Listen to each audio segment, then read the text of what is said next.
We are slowly heading towards what's happening now and what is expected to happen in the future. So we went from tectonic to orbital to glacial, deglacial to millennial timescales.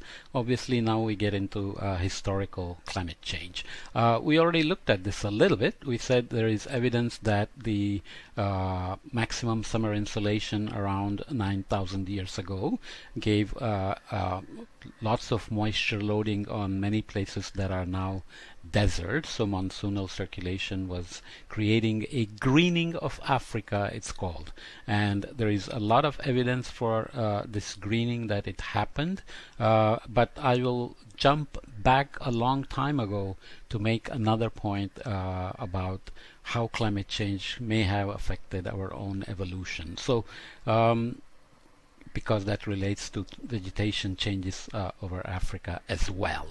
This is going millions of years ago from present to about 6 million years ago. The history of our ancestors like gorillas and chimpanzees, New World monkeys, Old World monkeys goes back 30 million years ago, and more recently around the so-called Paleocene Pleistocene boundary 3 to 5 million years ago. It seems like the bipedalism evolved, okay? But along the way, our closest relatives called hominins and hominids and various other terminologies like Ardipithecus and Australopithecus and Kenyanthropus and so on, arriving to the Homo lineage with Homo rudolfensis, Homo habilis, Homo ergaster erectus, more recent relatives Neanderthalensis, who disappeared just about 25,000 years ago, but they have left a huge genetic signature in the Homo sapiens that survive, right? We don't always know what made these species go extinct, including the Neanderthals, but there is plenty of theories as to why or how it happened.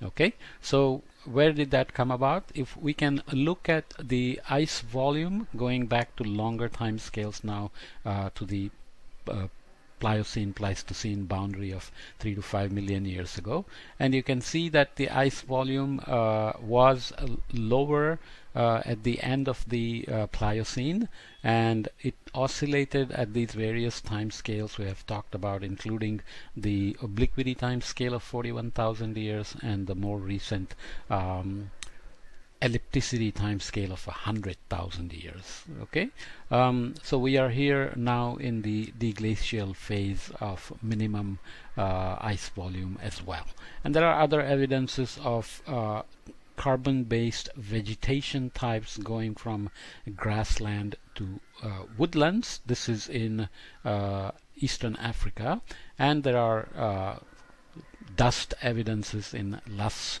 mountains in China and other places, corresponding to more dust when there is cold glacial times or larger ice extent, and less dusty when the temperatures are warmer, there is more humidity and more rainfall on average around the earth.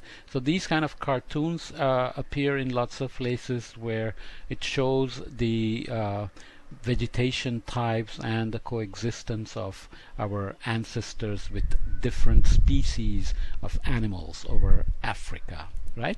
So these are the evidences in terms of forests, woodlands, grasslands, etc., collected with various types of isotopes, mixed processes, pollen records, and so on and so forth. So the main point is that we have a fairly good idea of how vegetation has changed either during the Holocene or the last 10,000 years, or going back to the Paleocene, Pliocene, but that period is more focused on this region because, as we will see in a minute, the biggest theory about our evolution comes from here, and using the so-called molecular clock or genetic relations, we can go back and effectively, scientifically, robustly argue that all human beings probably evolved in these regions of East Africa. So climate change over these regions becomes particularly important, and we will see what that story is in the next podcast. But we are just jumping in time scale from historical climate change of greening of Africa and jumping back to the evolution of bipedalism, walking on two legs as opposed to four legs. Most chimps and gorillas still prefer to walk on four legs, if you notice, except in certain situations, whereas we mostly walk on two legs. So where did this bipedalism come from, and how did it affect our evolution? Those are interesting things in the context of climate change, which focuses on East Africa.